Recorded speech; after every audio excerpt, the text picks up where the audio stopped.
રાજ્યમાં ફરી બદલાઈ શકે છે મોસમનો મિજાજ। સૌરાષ્ટ્ર કચ્છમાં માવઠાની શક્યતા છે। અંબાલાલ પટેલે આગાહી વ્યક્ત કરી છે। 3 થી 5 ફેબ્રુઆરી દરમિયાન વરસાદ પડી શકે છે। કમોસમી વરસાદના એંધાણ છે।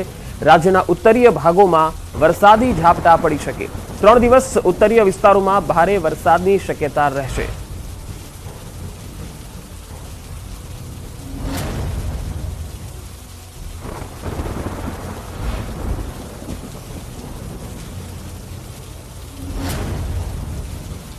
તારીખ 3, 4, 5 માં એક મજબૂત પશ્ચિમી વિક્ષોભ આવી રહ્યો છે, જેના કારણે દેશના ઉત્તરીય પર્વતીય પ્રદેશોમાં ભારે વરસાદ થવાની શક્યતા રહે છે। રાજસ્થાનના સરહદ ભાગોમાં પણ કમોસમી વરસાદ થવાની શક્યતા છે। ઘણા ક્ષેત્રે ગાજવીજના કરા સાથે વરસાદ થવાની શક્યતા રહે છે। રાજસ્થાનના સંલગ્ન ભાગોમાં ગુજરાતમાં કંઈક છાંટાછૂટી થઈ જવાની શક્યતા રહે છે અને ગુજરાતના અન્ય ભાગમાં વાદળવાયુ આવી શકે। ઉત્તર પૂર્વ ગુજરાતના ભાગોમાં વાદળવાયુ આવી શકે।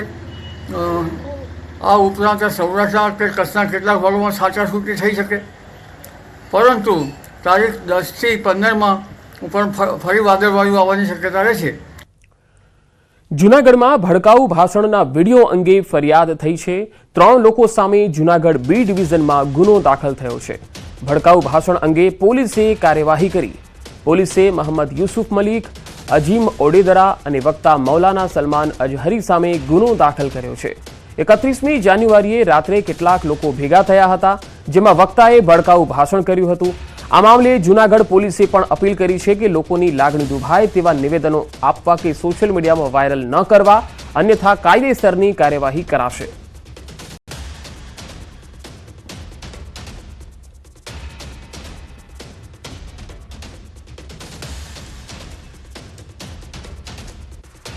તો ભડકાઉ ભાષણના વિડીયો અંગે ફરિયાદ થઈ છે।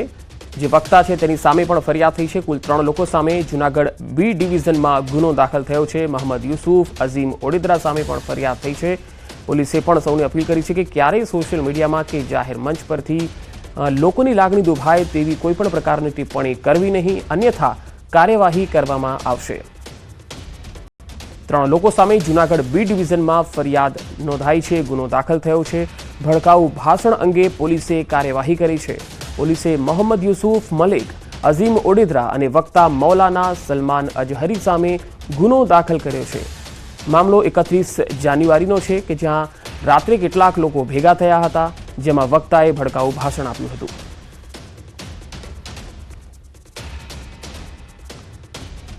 આજે ફરી ભાજપમાં ભરતી મેળો।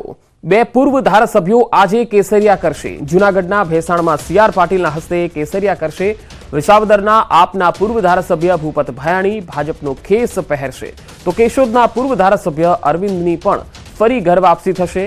આ સાથે બંને પૂર્વ MLAના ટેકેદારો અને કાર્યકર્તાઓ પણ કેસરિયા કરશે।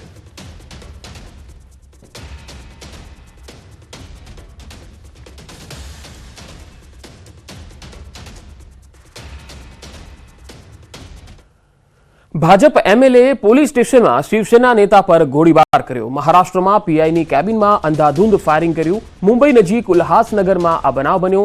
ભાજપ અને શિવસેનાના નેતાઓ વચ્ચે જંગ હતો। મહેશ ગાયકવાડ પર 4 રાઉન્ડ ફાયરિંગ થયું। ભાજપ ધારાસભ્ય ગણપત ગાયકવાડ પર આરોપ છે 2 ગોળી અડીને પસાર થઈ, જ્યારે ત્રીજી ગોળી ખભા પર વાગી, જ્યારે ચોથી ગોળી પેટના ભાગે વાગી હતી। કલ્યાણ શહેર પ્રમુખ છે મહેશ ગાયકવાડ। મહેશના મિત્ર રાહુલ પાટીલ પર પણ ગોળીબાર થયો, જેમાં રાહુલ પાટીલના ખભા પર 2 ગોળી વાગી। મુંબઈ નજીક કલ્યાણ શહેરમાં વરિષ્ઠ પોલીસ અધિકારીની કેબિનમાં જ ગોળીબારી થઈ હતી, જેમાં ભાજપના ધારાસભ્ય ગણપત ગાયકવાડ પર આ આરોપ છે। મહેશ ગાયકવાડને 4 અને તેમના મિત્ર રાહુલ પાટીલને 2 ગોળી વાગી। મહારાષ્ટ્રના મુખ્યમંત્રી એકનાથ શિંદેની શિવસેના દળના કલ્યાણ પૂર્વના શહેર પ્રમુખ મહેશ ગાયકવાડ પર ભાજપના ધારાસભ્ય ગણપત ગાયકવાડે ગોળીબાર કર્યો હતો। બનાવ બાદ મહેશ ગાયકવાડને ઠાણેની હોસ્પિટલમાં ખસેડાયા હતા। क्या हुआ? पुलिस चौकी सीनियर पीआई के ऑफिस में गोली चलाया गणपत गायकवाड़। क्यों चलाया? मैं अभी क्या हुआ अंदर का अपने को क्या मालूम, अपन बाहर थे। उसके बाद गणपत सेठ गोली चलाया और महेश गायकवाड़ के पास और राहुल सेठ के ऊपर। महेश गायकवाड़ को और राहुल भाई को किधर किधर लगा? राहुल सेठ को इधर लगा, महेश गायकवाड़ को इधर और इधर 5 गोली लगाए। ज्यादा लगा है क्या? ज्यादा लगा, 5 गोली लगाए। સુરેન્દ્રનગરમાં લીંબડી અમદાવાદ હાઈવે પર અકસ્માત થયો. 2ના મૃત્યુ થયા છે જ્યારે 20થી વધુ લોકો ઘવાયા છે. ખાનગી ટ્રાવેલ્સ અને ડમ્પર વચ્ચે વહેલી સવારે અકસ્માત થયો હતો. સ્થળ પર જ 2 લોકોના મૃત્યુ થઈ ગયા જ્યારે 20 ઘાયલોને બગોદરા હોસ્પિટલ ખસેડાયા છે. જનશાળી ગામના પાટિયા પાસે બંધ પડેલ ડમ્પર પાછળ ખાનગી ટ્રાવેલ્સ બસની ટક્કર વાગી ગઈ. આ બસ જામનગરથી અમદાવાદ તરફ આવી રહી હતી. પોલીસે ઘટના સ્થળે પહોંચીને વધુ તપાસ હાથ ધરી છે.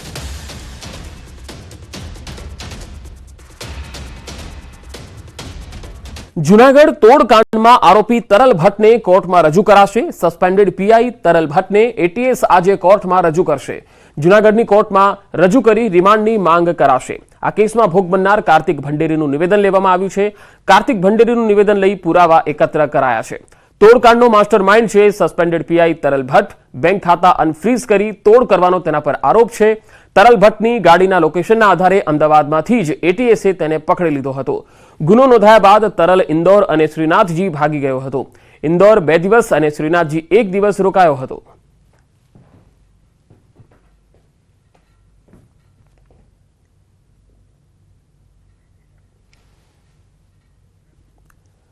વાત સુરતની. સુરતમાં ભત્રીજાએ જ કાકાની હત્યા કર્યાની ઘટના સામે આવી છે. સુરતના પાંડેસરાના બાટલી બોય નજીક આવેલ સુડા આવાસમાં ભત્રીજાએ જ કાકાનું ઢીમ ઢાળી દીધું. યુપીથી 1 વર્ષ પહેલા કામ અર્થે પાંડેસરા આવેલા દિનેશકુમાર લુમ્સના કારખાનામાં કામ કરતા હતા. સુરતમાં રોજગારી કરી પરિવારને મદદરૂપ થનાર દિનેશને મોઢાના ભાગે બોથડ પદાર્થના ઘા ઝીકીને હત્યા કરી દેવાઈ.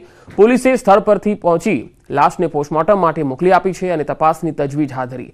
પોલીસે સીસીટીવી ફૂટેજ અને નજીકના સંબંધીઓના નિવેદનના આધારે હત્યારાના નામનો પર્દાફાશ કર્યો અને પગેરું તેના ભત્રીજા સુધી પહોંચ્યું. પોલીસ તપાસ મુજબ વતનમાં અગાઉ દિનેશ અને વિજય વચ્ચે નાના મોટા ઝઘડા ચાલતા હતા, જેની અદાવત રાખી આરોપી વિજયે પોતાના જ કાકા એવા દિનેશને મોઢા પર બોથડ પદાર્થના ઘા ઝીકીને મોતને ઘાટ ઉતાર્યા. પોલીસે આરોપીને પકડી પાડવા માટે ચક્રો ગતિમાન કર્યા છે. બ્રિજેશ નામના માણસે દિનેશ નામના માણસને મારામારી કરે અને એ મારામારીની પરિણામ હત્યામાં નીપજે. દિનેશસિંહનું ડેડ બોડી મળી આવતા શરૂઆતમાં શંકાના આધારે તેની ઓળખ કરી તેને હોસ્પિટલ પહોંચાડતા પોતે મરણ ગયેલ છે, તેની હત્યા થયેલ છે તેવું ડોક્ટરે જણાવતા મર્ડરનો ગુનો નોંધી પાંડેસરા પોલીસ સ્ટેશને આગળની કાર્યવાહી શરૂ કરેલ છે. જેમાં બ્રિજેશસિંહનું નામ પ્રાથમિક બાતમીદારોથી આવેલ છે. તેની શોધખોળ ચાલુ છે અને તેને મેળવીને તેની પાસે જે પણ પુરાવો મળશે. પાલનપુર અમદાવાદ હાઈવે પર છાપી નજીક આંગળીયા કર્મી પાસેથી કરાયેલી લૂંટનો ભેદ ઉકેલાયો છે. પાલનપુર એલસીબી અને છાપી પોલીસે 500થી વધારે સીસીટીવીના આધારે 4 આરોપીઓની અટકાયત કરી, જ્યારે હજુ પણ 2 આરોપી ફરાર છે. 9 જાન્યુઆરીએ છાપી નજીક રાજસ્થાન એસટી બસમાં મુસાફરી સમયે આંગળીયા કર્મી પાસેથી 21 લાખ જેટલા મુદ્દામાલની લૂંટ કરાઈ હતી. ફરિયાદના આધારે પોલીસે તપાસ કરતા શંકાસ્પદ કાર અંગે તપાસ કરાઈ હતી. હાલ પોલીસે 6 પૈકી 4 આરોપીને દબોચી 120.170 ગ્રામ સોનું અને અન્ય રોકડ રકમ મળી 16 લાખના મુદ્દામાલની રિકવરી મેળવી છે.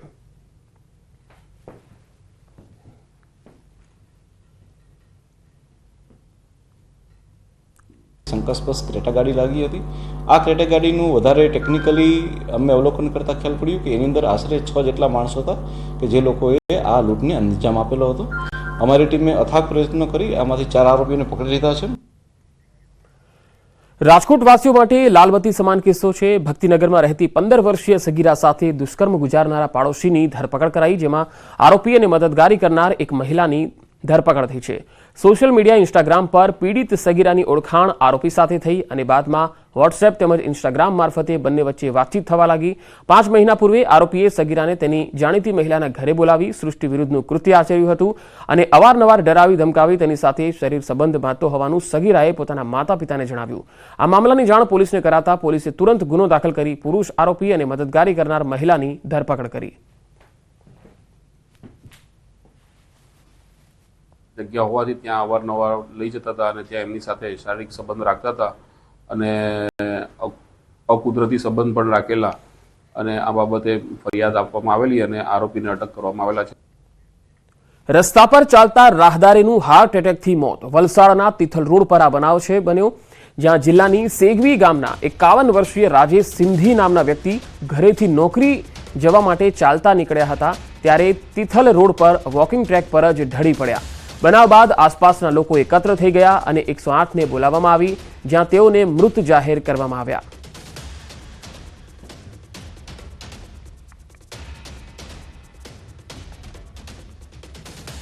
અમદાવાદમાં સ્ટાર્ટઅપ ફેસ્ટિવલનો કાર્યક્રમ. કેન્દ્રીય ગૃહમંત્રી વર્ચ્યુઅલી હાજરી આપશે. અમિત શાહ કાર્યક્રમમાં વર્ચ્યુઅલી હાજરી આપશે. વેજલપુર વિધાનસભા બેઠકમાં આયોજિત કાર્યક્રમ YMCA ક્લબમાં યોજાઈ રહ્યો છે, જેમાં મોટી સંખ્યામાં લોકો પણ ઉપસ્થિત રહેશે.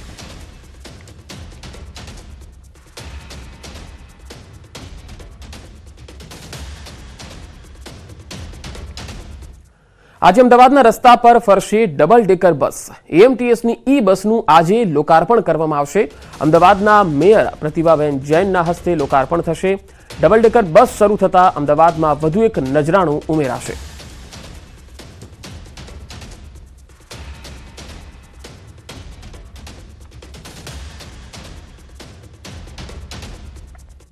નર્મદા ઘાટ પર નર્મદા મહાઆરતીનો અદ્ભુત ડ્રોન નજારો જોવા મળ્યો. કેવડિયા નજીક વારાણસીના ગંગા ઘાટ જેવો જ નર્મદા ઘાટ બનાવાયો છે, જેમાં ઘાટ રંગબેરંગી રોશનીથી ઝગમગી ઉઠ્યો. આ ઘાટ 131 મીટર લાંબો અને 47 મીટર પહોળો છે. ગોરા શુલપાણેશ્વર મંદિર પાસે નર્મદા ઘાટ બનાવવામાં આવ્યો છે. પ્રવાસીઓને દરરોજ આ નજારો જોવા મળશે.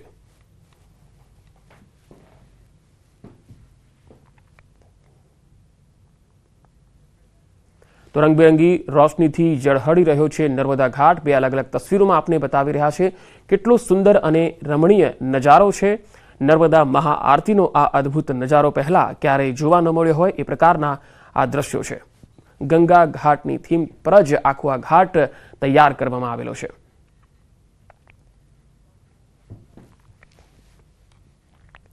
છોટાઉદેપુર શહેરમાં ભૂગર્ભ ગટરોની સફાઈના નામે 1 મહિનાથી મુખ્ય રસ્તાઓ પર ખાડા ખોદી દેવામાં આવ્યા, જેને લઈ સ્થાનિકો ભારે હાલાકીનો સામનો કરી રહ્યા છે.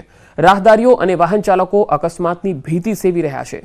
ન્યૂઝ 18ની ટીમે સ્થાનિકોની સમસ્યાને વાચા આપી અને આ અંગે પાલિકાના પાણી પુરવઠા ઇન્ચાર્જ અધિકારી સાથે વાત કરતા તેમણે તાત્કાલિક ખાડા પૂરી દેવાની ખાતરી આપી.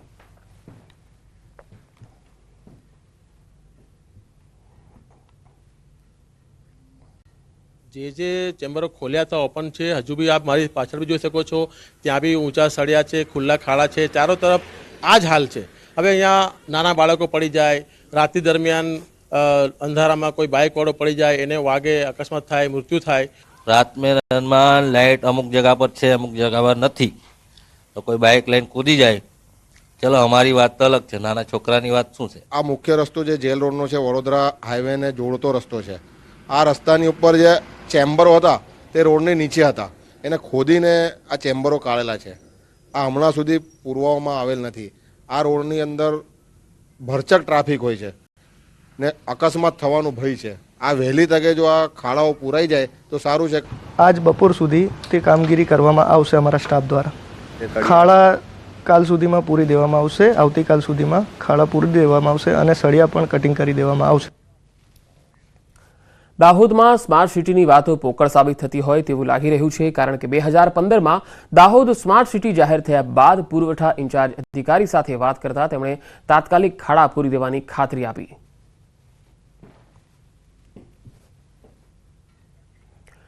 અહીંયા 2015માં દાહોદ સ્માર્ટ સિટી જાહેર થયું અને ત્યાર પછી જે વાતચીત થઈ છે તે પ્રમાણે શહેરમાં હાલ તો કચરાપેટી દેખાઈ રહી છે, ઠેર ઠેર કચરો છે, અલગ અલગ જગ્યાએ સફાઈનો પણ અભાવ છે.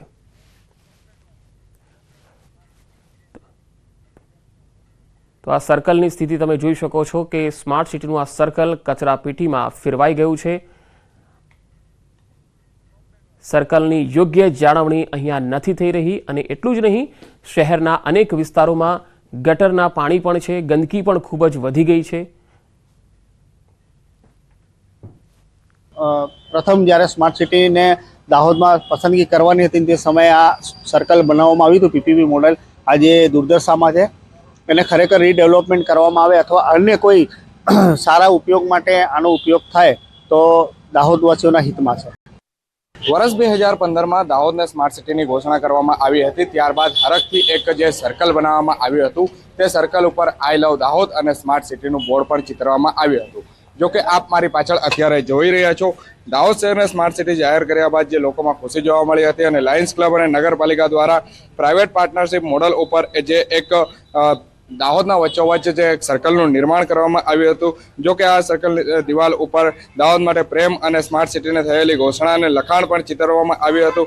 જો કે સમય જતાં આ જે સર્કલ છે તેની કોઈ પણ જાતની મેન્ટેનન્સ ના કરવાના કારણે આ જે સર્કલ છે તે એક કદરૂપું બનવા પામ્યું છે. અહીંયા મોટા મોટા ઝાડી ઝાકરાઓ ઉગી જવા પામ્યા છે અને હાલ જે એક કચરાના ઢગલા સમાન જે આ સર્કલ જોવા મળી રહી છે. જો કે આ એક સ્માર્ટ સિટીને લઈને એક મોટી જે સવાલ ઊભો થવા પામ્યો છે કે કેમ આ જે સ્માર્ટ સર્કલ છે તેનું જે સમારકામ અથવા તો તેને જે સાર સંભાળ રાખવાની હોય છે તે રાખવામાં નથી આવતી. જો કે અત્યારે કહી શકાય કે લાયન્સ ક્લબ અને દાહોદ નગરપાલિકા દ્વારા જે આ જે સર્કલ બનાવવામાં આવ્યું હતું તે તો અત્યારે એકદમ દયનીય હાલતમાં જોવા મળી રહ્યું છે. સૌરભ ગેહલોત, ન્યૂઝ 18 ગુજરાતી, દાહોદ.